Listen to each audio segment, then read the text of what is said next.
This is the Washington Times front page for Monday, June 29th, 2026. Thanks for starting your week with us. I'm George Gerbo. A fragile ceasefire came under new strain after the U.S. and Iran traded a fresh wave of attacks. In the latest flare-up, Ben Wolfgang reports U.S. forces struck targets in Iran late Saturday. A few hours later, Iran launched assaults on Bahrain and Kuwait, both home to key American military bases. President Trump said in a social media post that Iran will no longer exist unless it changes course after apparent Iranian attacks on multiple commercial ships transiting the Strait of Hormuz. Iranian officials insisted that it alone controls the strait. The latest rounds of strikes represent yet another blow to the fragile ceasefire that the U.S. and Iran agreed to earlier this month. Federal authorities have raided what they say was the most sophisticated prison drone operation on record, charging a dozen people with smuggling into at least 10 federal prisons. Stephen Dinan reports prosecutors said ringleader Ira Jackson kept a fleet of drones and worked out of a former daycare that he used as a hub in Macon, Georgia. Inmates used cell phones to call in the times and locations of deliveries.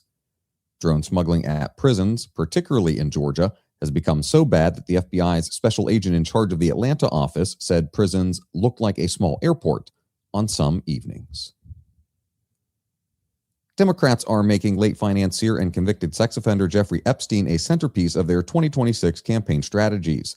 Seth MacLachlan reports they wager Republican candidates can't shake the political toxicity of the administration's initial and critics say ongoing resistance to releasing the Epstein files. The strategy has even bled into Ohio, where former Democratic Senator Sherrod Brown has launched a comeback campaign against Republican Senator John Husted. The two have spent weeks trading accusations that the other accepted campaign donations from associates of Epstein. It's a sign of the combustibility of the Epstein issue. Democratic congressional nominee Doraliza Avila Chevalier is apologizing for past comments critical of party leaders. Susan Ferricchio and Lindsay McPherson report Avila Chevalier said in a series of post-primary interviews that she regrets her past social media posts calling former President Biden a rapist and cursing former Vice President Kamala Harris. She said she wants to build relationships and coalitions for her far-left policy ideas. Avila Chevalier defeated five-term Representative Adriano Espaillat, the Congressional Hispanic Caucus chairman, in an upper Manhattan district that includes parts of the Bronx. And finally, the process of identifying the bodies of fallen servicemen returned by Russia to Ukraine is helping bring closure to the families of the fallen.